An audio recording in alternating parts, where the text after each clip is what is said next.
In December 1992, a mob of furious Hindus stormed the temple complex of the Babri Mosque in Ayodhya in the state of Uttar Pradesh in North India, proceeding to tear down the 400-year-old mosque on the site, the Babri Mosque, by hand, brick by brick, believing the mosque to have been built over a temple to the god Ram. In an essay posted afterward on the website of the Indian People's Party, currently the majority political party in India, an essayist explained that the demolition of the Babri Mosque for the Hindus of India released thousands of years of anger and shame. So, what exactly is this referring to? What are the thousands of years of anger and shame? What motivated the angry mob who stormed the Babri Mosque complex on that day, December 6th, 1992? Understanding the backstory to the Babri Mosque demolition requires a crash course in the last 1,000 years of Indian history and requires that we understand the fact that for the 700 years prior to Indian independence in 1947, most of not just India, but all of the South Asian region, the South Asian subcontinent, was largely under the political dominion of non-Hindus, first under Muslims for a period of about 5 centuries, and then under the imperial forces of European merchants and colonizers, finally, for the almost 200 years leading up to Indian independence by the British, who controlled all of what is now India, Pakistan, Bangladesh, and Sri Lanka.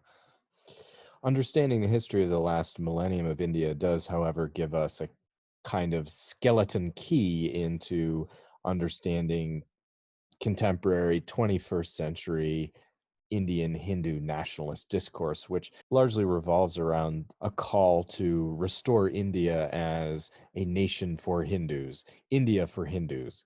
The ideology of Indian nationalism and that of the Indian People's Party, the BJP, can be distilled into a single Sanskrit word that they themselves use in order to characterize what their project for the restoration of Hindu India is all about. That word is Hindutva, which in Sanskrit means Hindu-ness, the essence of Hinduism.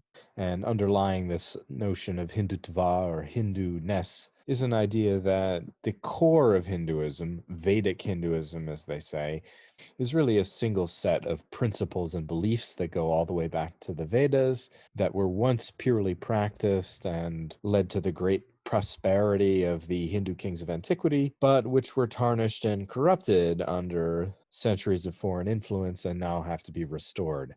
So Hindus today will speak of Sanatana Dharma or eternal Dharma.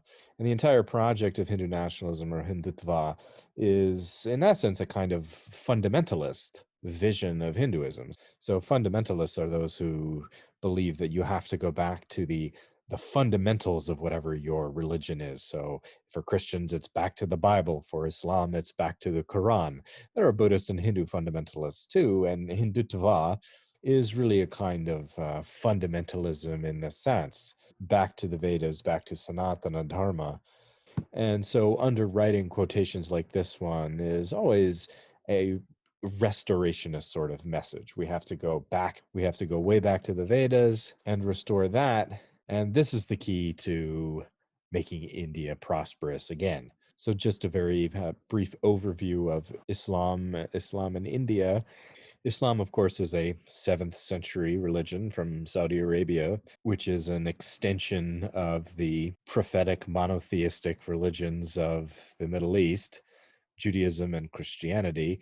The Quran regards all of the prophets of the Old Testament, as well as Jesus, as being divinely inspired messengers of God, with Muhammad, who is the founder of Islam, being the most recent prophet in that tradition. So Islam is classified as a Western monotheistic religion, called an Abrahamic religion because Jews, Christians, and Muslims trace their heritage back to the biblical patriarch Abraham, with Islam having a great deal in common theologically and ritually with both Judaism and Christianity, to such an extent that when Muhammad founds what he sees as the restored version of the true monotheism in 622 in Medina, he counted Jews and Christians among the Ummah, or the community of true believers. So in the very, very earliest iteration of Islam, and we have the actual charter of the city of Medina, it's a historical document, Christians and Jews were within the fold of the faithful from the point of view of the earliest Muslims. The year 622 is the year 1 of the Islamic calendar. Islam spreads very fast throughout the Middle East, North Africa, into Spain, and for the first several centuries of Islam, establishes a caliphate, an empire all the way from West Africa to the border of India, that was essentially a single empire with a capital in Baghdad, which was really sort of the largest cosmopolitan city of the medieval world until the 13th century, when it was conquered by the descendants of Genghis Khan. Muslims reach India by the early 11th century, and by the 13th century, the early 13th century, have established a kingdom over the majority of northern India. So this is the first period of Muslim rule of the Indian subcontinent, what's known as the Sultanate at Delhi. So the first Muslim dynasty in the region, essentially, which was supplanted by a second dynasty, that of the Mughals, who ruled over an even greater area of the subcontinent and who were only displaced by the British in 1757. The precise nature of the relationship between Hindus and Muslims in pre-modern India is a subject of extreme contention in India today. It's an issue that's so heavily politicized that if you go looking, you'll find a great deal more partisan scholarship than you will objective historical scholarship. Historical claims about the treatment of Hindus under Muslim rule is actually probably one of the most salient political issues in India today. So really, to get an objective look at it, you have to look at the attitudes and policies of each Muslim ruler individually, because in truth, some of them were, it is true, inimical to Hinduism. There was the destruction of Hindu religious property, persecution of minority religions, not just Hindus, also Buddhists, Jains, Sikhs. Sikhism being a religion that comes out of the intermingling of Islam and Hinduism, but a religion that also suffered persecution in the 16th century at the hands of Mughal rulers. But on the other hand, we also find rulers who were what we today might call religious pluralists.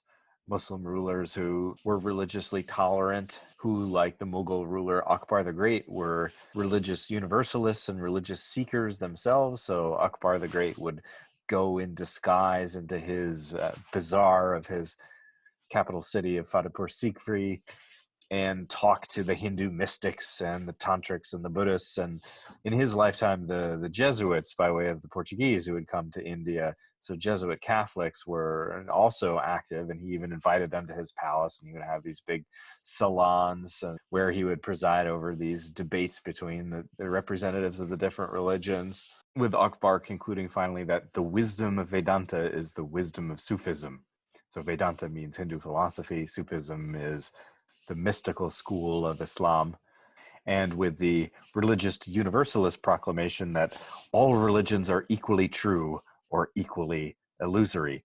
When the Muslim clerics of Akbar's court would issue a fatwa against him for what they perceived to be his heretical embrace of Hinduism, Akbar was protected by his Hindu friends and Hindu members of his own court.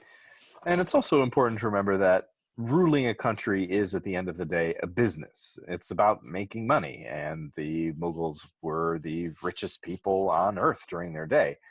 And in order to run a business and make money, you don't want to alienate your potential business partners. So the sultans and the Mughals were ruling over a religiously diverse population. I mean, there's Hindus, there's people of other minority religions as well. And ruling over a religiously diverse population is largely a matter of what's good for the goose is good for the gander sort of situation. So the sultans and the Mughals got rich, but Hindus also got rich as bankers and merchants and as vassals ruling over smaller principalities, smaller parts of India. So it wouldn't have made sense for Muslim rulers as a standard practice to persecute members of minority religions when, in fact, they needed their help in running a successful empire. There was no standard practice of forced conversion of non-Muslims at the point of a sword. Hindus, like Christians and Jews living within the Muslim empires of the West, were able to freely practice their religion and were exempted from conscription in the armies of the sultans and Mughals so long as they paid a tax known as a jizya tax, which established them as dhimmis or non-Muslim citizens under the Muslim ruler of their time. Regarding the whole premise of Hindutva, Sanatana Dharma, eternal Dharma, and the idea of the essence to Indian culture and even the essence to Hinduism, one has to, I think, take a broader historical view, one which questions the very idea of an essence to a culture in the first place. In India today, the term Vedic has come to refer to anything believed to be authentically Hindu or Indian. But what actually is authentically Hindu or Indian? I've already talked in the first half of the class about how much Hinduism changed since the Vedas, and how even from the point of view of Hindus, there is no one single definitive authoritative form of Hinduism. Vaishnavites don't believe the same thing that Shaivites believe. Shaivites don't believe the same things that Vaishnavites believe. And within those two branches, there are still numerous sub-schools of Vaishnavites and Shaivites who have their own sets of sacred scripture, who put emphasis on different forms of each god, who have sometimes radically differing theological views, and whose diversity makes it very difficult to say that one form of Hinduism is definitively authentic. The problem of cultural essentialism or religious essentialism isn't anything unique to Hinduism or unique to India. All cultures in search of their essence run up against the complication of the fact that cultures are composite things made up of many influences over many centuries. Ask yourself, for instance, what is authentic English? So, what is it to speak proper English? Well, now at least we have the Oxford Dictionary of English. Maybe you want to say, well, English is from England, so let's go to England and we can find proper English. Well, where do you look? Because, of course, North London English versus Cockney English is different from Oxbridge or aristocratic English. So maybe you say, well, okay, so the people who wrote the Oxford Dictionary originally, Samuel Johnson, back in the 1700s, that's what authentic English is. And well, okay, we can go back to that time a couple hundred years ago when the grammar and spelling of English gets nailed down in a formal way that it hadn't been before. But there were at that time different forms of English as well. So in Northern England, it was proper to say, I haven't got no, as a means of saying I haven't got any. I haven't got no chicken tikka. I don't have any chicken tikka. This was a convention of English that was perfectly accepted. But in Southern England, where the formal canon of English spelling and grammar developed, people say, I don't have any. This became what we have now inherited as standard English grammar, along with the invented rule of no double negatives. But in fact, from the point of view of some English speakers 400 years ago, when Mick Jagger sings, I can't get no satisfaction, this was perfectly proper English. It's just the fact that the people who happened to be in charge of canonizing the English language had a different convention and made it the official convention of English. Think about the English language itself. If any of you have studied Beowulf or Old English, the oldest written English that we have a record of, I mean, it's completely inscrutable. You can't make out a single word. It's much closer to Danish than it is to anything that we would recognize as English today. English only becomes comprehensible to a modern English speaker after the 11th century. So what happens in the 11th century? Well, there's this big event, the Norman invasion. William the Conqueror comes to England in 1066, and the English nobility becomes overrun by the French. So the lords and ladies of the high Middle Ages in England intermarried with French families. They spoke both English and French, and the English language, as a consequence, underwent a major transformation, producing the English language that we know today, which is much more heavily Latinized by way of French. I mean, French is basically a corroded form of Latin. So that by the time of the 14th century and Chaucer's Canterbury Tales rolls around, if you read it, you can kind of, if you squint, you could figure out basically what Chaucer is saying. But prior to the 11th century, I mean, English is a completely different language. It didn't look anything like what we speak today. We can't even understand it. And the point of this is, how do the English and the French feel about each other today? Well, they spent centuries fighting each other, right? I mean, they're kind of enemies, right? Or they were for hundreds of years. And that's the only reason that we in America are an independent country today, right? Is that we enlisted the help of the French against the British in the American Revolution. And yet, if we drill down in history in quest of authentic English, we find that the English that we speak today is unthinkable without the influence of the French language and also French culture in the Middle Ages. The same is very much true of Indian culture today. So, staple or essential Indian food, for example, the tandoori oven, sauces made with yogurt. These were all things that were imported by Muslims to North India.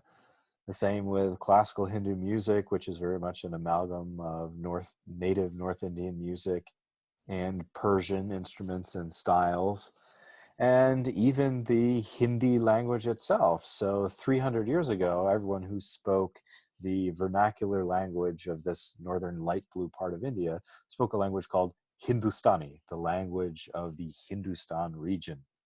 Today, Hindus call their version of Hindustani Hindi, which they write with the Devanagari script, or the script native to North India. Sanskrit is also written in the script, while the Muslim version of Hindustani is Urdu, written in the Arabic script. But what actually is the difference between Urdu and Hindi? 300 years ago, no one differentiated them as different languages, per se. Anyone who speaks Hindi can understand Urdu and vice versa. It's true that more Sanskrit or Sanskritized words have been added to Hindi over time, and Urdu speakers use more Arabic words, but these are essentially the same language. One version of it spoken by Hindus and one version of it spoken by Muslims. There are hundreds of Persian, that is Muslim words, that came over from Persia with the sultans and the first Muslims who came to India. I mean, there are hundreds of these words, very common words like pajama or pants that men wear, where English word pajama comes from. Naan, the delicious bread you eat. Tobacco, the words for friend, husband, wife, and marriage in Hindi are all taken from Persian. So in the video that follows, it explains and shows a little bit more of what I'm talking about here.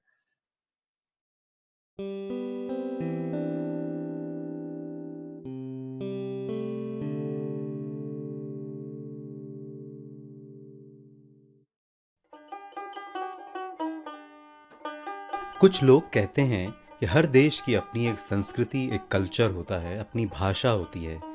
हजारों वर्षों से वो अपनी अनोखी सभ्यता और culture को शुद्ध रूप में संभाल कर रखते आए हैं। इसमें किसी बाहरी सभ्यता का असर या प्रभाव नहीं पड़ा है। वैसे तो भारत भी कला और संस्कृति के मामले में बहुत धनवान है, पर कुछ लोगों का कहना है कि भारत की सभ्यता आज अपने शुद्ध रूप में नहीं रही है। वो कहते हैं कि हमारी मौलिक या असली सभ्यता अब से हजारों साल पहले वेद और पुराणों के ज़माने में थी। इसे उस समय सोने की चिड़िया कहा जाता था। उस समय के भारत में ज्ञान और तकनीक में बड़ी तरक्कियां हो चुकी थी और सब कुछ फल फूल रहा था। कुछ लोग कहते हैं कि हमारी तरक्की और धन दौलत पर कब्जा करने के लिए आसपास के देशों से लोगों ने आक्रमण किया और हमारी सभ्यता को बर्बाद कर दिया। हमारी सभ्यता अब शुद्ध नहीं रही, इसमें बहुत कुछ इधर उधर का आकर मिल गया है। कुछ लोग तो अपने बारे में ये दावा भी करते हैं कि हम भारत के असली देशवासी हैं और फलां आदमी बाहर से आया है, फलां भाषा विदेश की है वगैरह। और अगर कोई हमारी भाषा नहीं बोलता तो उसे यहाँ रहने का कोई हक नहीं है। क्या ऐसा कहना सही है? अगर आप इतिहास के प्रमाणित सूत्रों को गौर से पढ़ें तो आप पाएंगे कि किसी भी देश में किसी भी समय एक जैसा कल्चर या सभ्यता कभी नहीं रही। चीज़ें हमेशा बदलती रही हैं। काफ़ी हद तक बदलाव बाहरी प्रभाव से आते हैं, पर बाहरी प्रभाव केवल फौजी आक्रमण या युद्ध से ही नहीं आते। पूरी दुनिया में हजारों सालों से लोग अपने देश से दूसरे देशों में व्यापार के लिए आते जाते रहे हैं। बहुत से लोग विद्या और ज्ञान की तलाश में घूमे हैं। बहुत से संत फकीर और बहुत से धर्म के प्रचारक भी इधर से उधर आते जाते रहे हैं।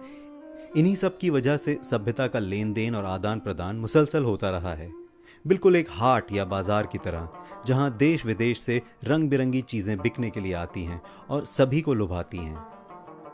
सभ्यता का लेन देन केवल एक दिशा में नहीं जाता, ये दोनों दिशाओं बल्कि कई दिशाओं में आता जाता है और मजीद उपजाऊ होता जाता है। जैसे प्राचीन भारत की साइंस की खोजें अरब दुनिया में पहुंची और अरब और ईरान की जबान भारत में आई, चीन की सभ्यता के नमूने अरब होते हुए यूरोप पहुंचे और यूनान की सभ्यता भारत में आई वगैरह। अब इसके ऑपोजिट या विपरीत बात सोचिए, एक ऐसी सोसाइटी या देश जो चारों तरफ से बंद हो या बहुत दूर छुपा हुआ हो, वहां बाहर का कोई प्रभाव नहीं पड़ता हो, तो ऐसे में क्या होगा? वहां की सभ्यता और कल्चर बिल्कुल एक जैसा रहकर जम जाएगा, कोई तब्दीली नहीं आएगी, वहां कोई नए विचार या कल्पनाएं जन्म नहीं लेंगी। इसलिए किसी भी देश या समाज में परिवर्तन आना बुरी बात नहीं है। तब्दीली हमारी तरक्की के लिए अच्छी है और बाहर से आने वाला प्रभाव हमेशा नुकसान या बिगाड़ नहीं करता। अब आप भारत को ही ले लीजिए। भारत की संस्कृति पर बाहरी असर को देखें तो अगर किसी सभ्यता के साथ यहाँ का सबसे ज्यादा मेलजोल या मिश्रण हुआ तो वो थी फारसी सभ्यता। हजारों सालों से मध्य एशिया या फारसी और तुर्की बोलने वाले एक बहुत बड़े इलाके के लोग भारत आते जाते रहे हैं, इस्लाम के आने से भी पहले से। बल्कि बुद्धिज्म का असर अफगानिस्तान और पूरे सेंट्रल एशिया में फैल चुका था। भारत की भाषा संस्कृत और मध्य एशिया की फारसी या प्राचीन अवेस्ता में बहुत कुछ समान है। सिर्फ भाषा या बोलचाल ही नहीं, हमारी वेशभूषा या लिबास, हमारे खाने और पकवान, हमारी इमारतें और वास्तुकला, हमारा संगीत, आर्ट और बहुत कुछ फारसी सभ्यता से असरअंदाज है। हम अपनी इसी मिली जुली सभ्यता को अगर हिंद फारसी या इंडो पर्शियन कहें तो गलत नहीं होगा। हिंद फारसी सभ्यता का जोर सबसे ज्यादा 12वीं और 13वीं शताब्दी में हुआ, जब सेंट्रल एशिया या तुर्क इलाके से हजारों लोग भारत आने शुरू हुए और भारत की सबसे पहली हिंद फारसी हुकूमत दिल्ली सल्तनत कायम हुई। उस दौर के सभ्यता के मेल जोल के नमूने मशहूर इमारतों और स्मारकों में तो मिल ही जाते हैं, सामाजिक सतह पर भी कई तब्दीलियां आईं। भारत में तसव्वुफ या सूफीज़्म इसी दौर में फैला। बड़े बड़े सूफी बुजुर्ग जैसे हजरत अली हुजवेरी साहब, ख्वाजा मोइनुद्दीन चिश्ती, बाबा फरीद और निज़ामुद्दीन औलिया जैसे लोगों ने अपने मोहब्बत के पैगाम को भारत में फैलाया।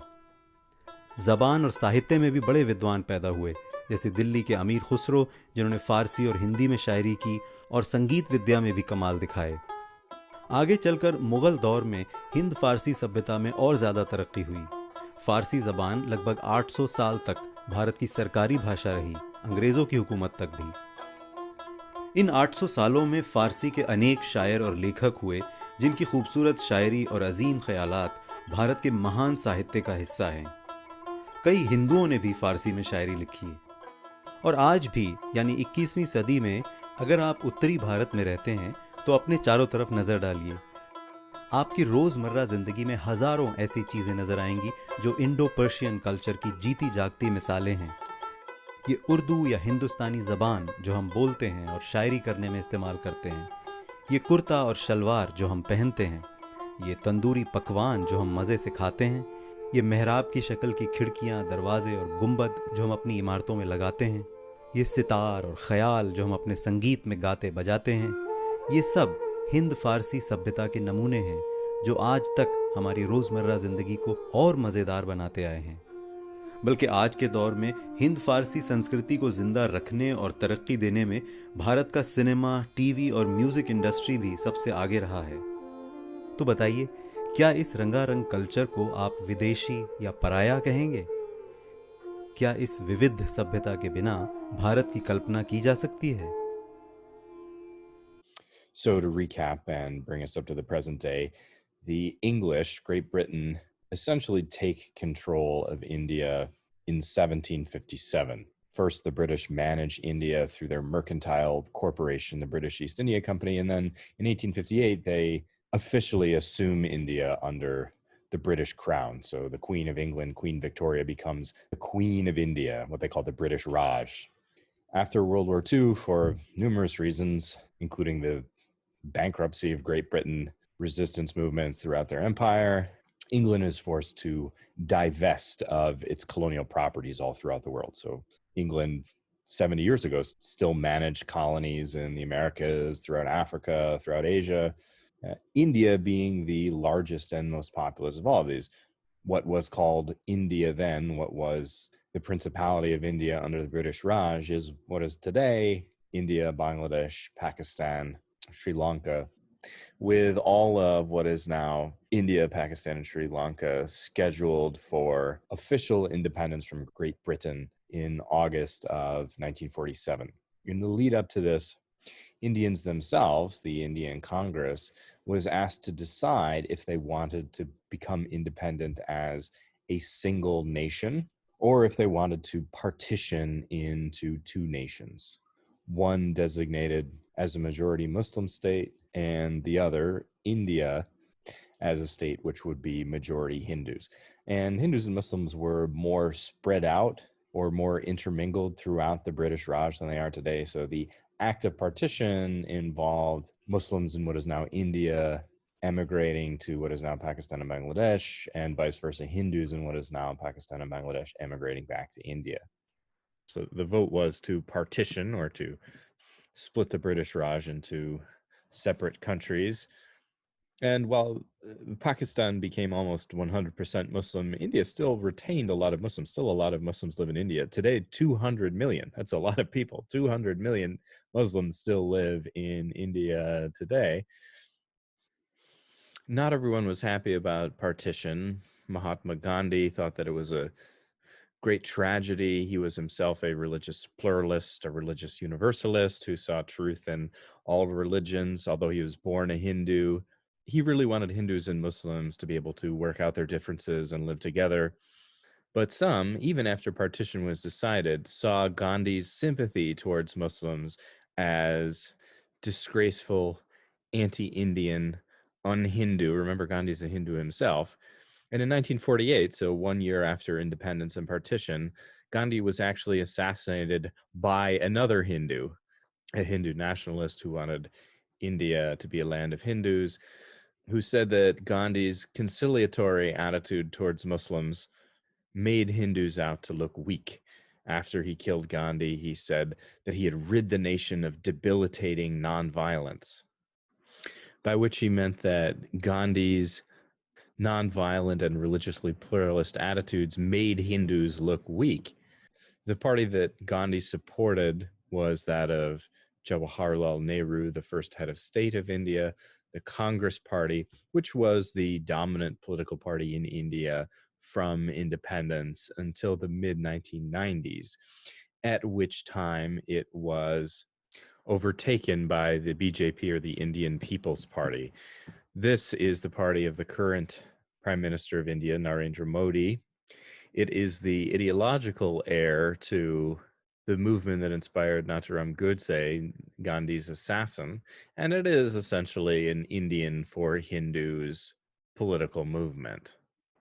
And although Modi and his party have done some positive things economically for India, much of this has been at the expense of the security of religious minorities in India. Last year would have been Gandhi's 150th birthday, and in commemoration of this, an exhibit to Gandhi, which included his cremated ashes, was traveling around throughout India, being put up in major cities. And on the exact day that would have been Gandhi's 150th birthday, his ashes were stolen. They haven't been recovered from a display in Rewa in Madhya Pradesh in central India, with the words traitor spray painted across the display. Gandhi's assassination has been reenacted in India today. So this is a video of basically the mayor of a town in North India reenacting Gandhi's assassination. This was last year. He was then He was then burnt in effigy, and the elected officials of the town had erected a statue to Godse, Gandhi's assassin. And after this ceremony, they went inside and put a garland around it in commemoration of Gandhi's murder. This is the background for the two readings for today about the Ayodhya Mosque. So this is kind of an at once fascinating and horrifying historical episode. The Babri Mosque was built over 400 years ago in the city of Ayodhya. Ayodhya is the name of the capital city of Lord Rama of the Ramayana, the famous Sanskrit Hindu epic in which Rama, the protagonist of the story, is said to be an incarnation of the god Vishnu. So Ayodhya is the capital of his kingdom in this story, but it's also significant to Muslims because in the commentarial tradition to the Quran, it's said that Adam, as in Adam and Eve, the biblical Adam, when he was kicked out of Eden, Eden is a celestial realm, a place up in the sky, according to the Quran. He's kicked out and he falls to earth and lands on Sri Lanka. He lands actually at the top of this big mountain, Shripada or Adam's Peak. It has this carved stone 4 foot high footprint at the top, which Buddhists say is the footprint of the Buddha, the footprint that he stamped on top of this mountain when he flew over to proclaim Sri Lanka a future preserve of Buddhism, and which Muslims believe to be the footprint of Adam. And so, according to this commentarial tradition in Islam, Adam walked across Rama's bridge uh, all the way to North India, where Cain, Abel, and Seth were born in Ayodhya. So the Babri Mosque is believed to be the final resting place of the biblical Seth, the son of Adam and Eve. Rumors had circulated for a long time that this Muslim mosque built by a Mughal ruler had been constructed over the site of a temple to Lord Rama. And the culmination of this was that in 1992, a mob of thousands of Hindus physically just came and tore the mosque down. They tore the mosque down, with one politician, Hindu politician at the time, quoted as saying thousands of years of anger and shame were released when the first piece of the so-called Babri Mosque was torn down. So this is again one act of reclaiming India for Hindus. The archaeological evidence does not support the idea that the mosque was actually built over a temple to Rama. And what should actually happen, whether the mosque should be rebuilt, whether anyone was culpable for prosecution in this case, was kicked around within the Indian court system for 27 years until just last November, the Supreme Court gave a final verdict on this case, determining that the land on which the mosque had been built would be turned over to Hindus and that Muslims would get another piece of property in another place in the city to build a new mosque. In the Indian legal system, it's possible for an individual to act as a representative of a god in court, and indeed for a god or goddess to be named in a court dossier as a plaintiff or a defendant. So a god or goddess can be a juridical person from the point of view of Indian law. In the Ayodhya Babri Mosque case, as you read about for your homework, the Lord Ram had several representatives, most recently this man, Sri Loki Nath Pandey, the friend of the god and his representative in court, who brought such evidence to bear as the fact that Hindus could, when they visited the site of the demolished mosque, quote, feel the presence of Lord Ram. So this was taken to be admissible legal evidence for the fact of ownership of the Babri property to Hindus, not Muslims. If we were doing this in class right now, I would go through this routine of asking if there are any non-persons from the point of view of US law who we treat as juridical people or as if they have legal rights. And the example that we would discuss is that of corporations from the point of view of the Citizens United versus FEC case from 2010, in which it was ruled that corporations have the right to free speech as any person does. And the significance was that corporations could make unlimited donations to super PACs or these independent campaign finance organizations. But unfortunately, since we are doing this remotely, we won't have that discussion. Before I sign off, I'll reinforce that this conflict between Hindus and Muslims is an ongoing issue. So last year, the Indian government passed a controversial Citizenship Amendment Act, which makes it almost impossible for non-Indian Muslims living in India to be naturalized as citizens, but more worrisomely also is associated with legal measures that make even Indian citizens who are Muslims in some cases prove that they were born in India. And this is under jeopardy of being interned, and if you can't prove that you were born in India, being kicked out of the country altogether. And I mean, where do you go if you're an Indian citizen and all of a sudden your citizenship is revoked? Where do you go? They are building 10 detention centers meant to house millions of Muslims, undocumented and inadequately credentialed from the point of view of the government Muslims. There are some going up in Assam right now, which has a lot of Bangladeshi Muslim migrant workers coming over into India to Assam to work.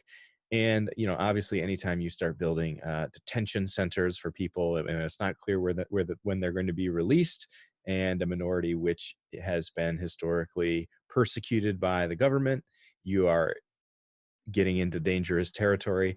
The worst irony of this is that many of the people who are working on the detention centers in Assam are Muslims themselves. So they're building these detention centers, which they know they might, a few months from now, find themselves imprisoned in. So I would encourage everyone to follow this story in the news because it is ongoing and continually important. There's also a lot going on relative to this story related to the COVID-19 situation right now. So I'll look forward to your responses on the discussion board.